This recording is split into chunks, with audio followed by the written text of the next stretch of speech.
Hi everyone, welcome back to my channel. My name is Carolyn and I am a personal trainer and a health and wellness coach. So as a coach, I get a lot of questions about bloating. So bloating, that general feeling that your stomach is expanded, maybe it feels really full, maybe you have described it before as feeling fat. It's a real thing that happens to a lot of people. And I get a lot of questions about why it happens and how we can get rid of it or prevent it. So before I go into any of the details about the science behind why bloating happens and what we can do about it, I just want to put a quick message out there about bellies. So it's a big part of diet culture that we're basically supposed to be very afraid of belly fat, of having stomachs that stick out, having a flat stomach that is flat all the time, hopefully with a six-pack, is what we are told we are supposed to have.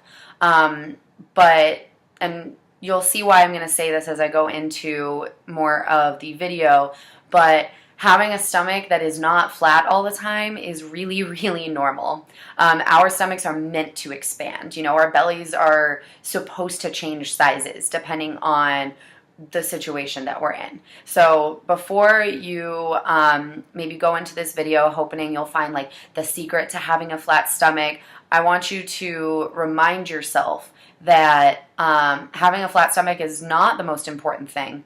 And often many of the products that are marketed towards you kind of promising to give you a flat stomach are not real. They're not genuine, and they are just trying to market a product to you so that you will buy it, and trying to make you feel insecure so you will buy more of it. So with that being said, that kind of brings us into the first type of bloating that I've had a lot of clients express to me that kind of freaks them out a little bit, which I understand. So the first and one of the most common ways that we experience bloating is that kind of feeling of fullness after a meal. When we eat food, it takes up space in our stomach, and that can sometimes make our bellies expand a little bit. This is why we tend to have flatter stomachs right in the morning when we wake up, and then once we've had a chance to eat some food, our stomach changes shape a little bit. And this really concerns some people. And I get where they're coming from because they have internalized these messages that diet culture tells us that as soon as your stomach gets bigger or as soon as it's not as small or lean or tight as it could be, then that's not good and you need to do something to change that. But I want to be here to tell you that you don't have to do anything other than just wait for your digestive system to do its job and break down that food and move it past your stomach.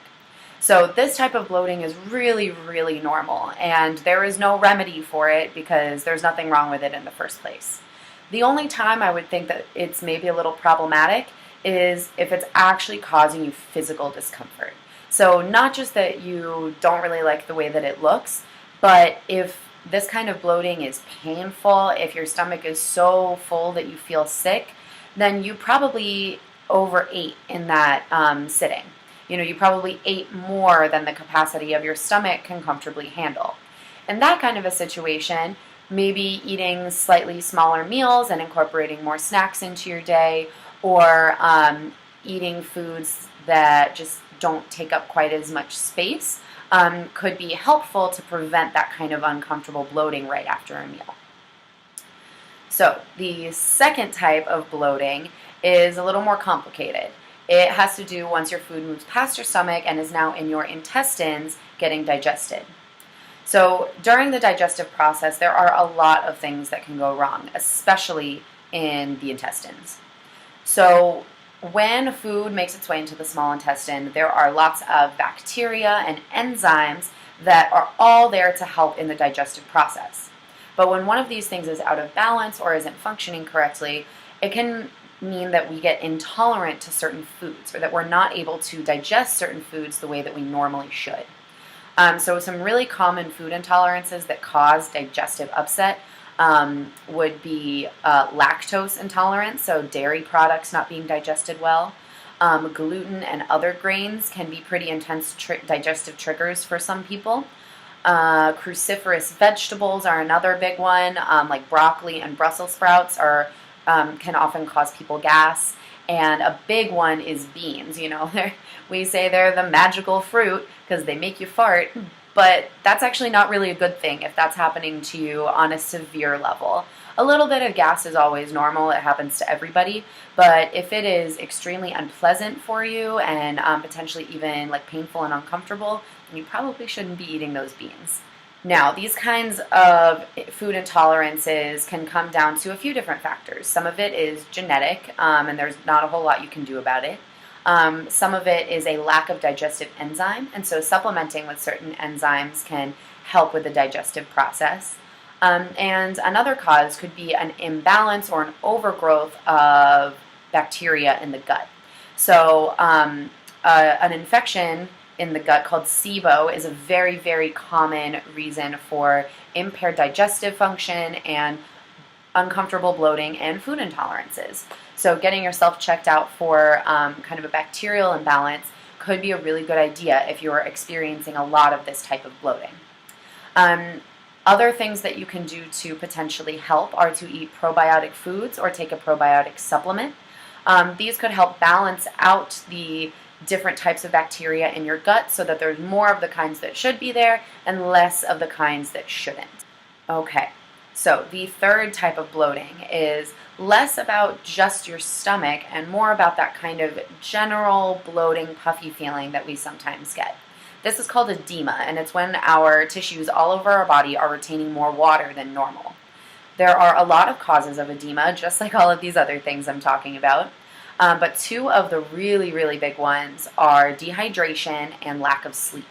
So you've probably noticed before that during really stressful times in your life where you're not sleeping quite as well as usual, you can get a kind of puffy feeling. Maybe your clothes even fit tighter, your face is a little puffy, you get bags under your eyes. And this is all due to the stress responses that happen in our bodies when we're not sleeping properly.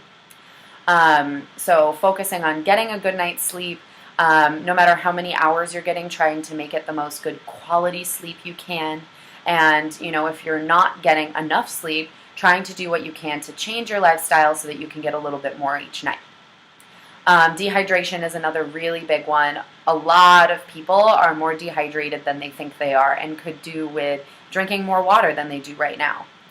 So drinking water, drinking tea, and eating high water content foods like fruits and vegetables are all really good ways to make sure that you are getting enough water and you are avoiding dehydration. Now, edema can also be caused by certain medications, such as steroids like prednisone. These, just one of the side effects sometimes, can be edema and water retention. With that, it's important to just make sure you stay hydrated, but just know that especially if the medication is temporary, as soon as you stop taking it or lower your dose, that edema will go away. So, staying hydrated while you're taking it is important, but until you stop taking the medication, there's not a whole lot you can do. And it will go away on its own once the medication is out of your system. Okay, so I hope that overview of the different types of bloating and how we can manage them was helpful and informative to you. If you have any questions, please reach out, please comment on this video. You can contact me through my website or on Instagram. I am at Carolyn Vig. I'll put all of those links in the description below. And if you have any suggestions for future videos that you want to see from me, I want to know what they are. These videos are for you, so I want to talk about the things that you want to hear about. All right, thanks again for stopping by, and I'll see you next time.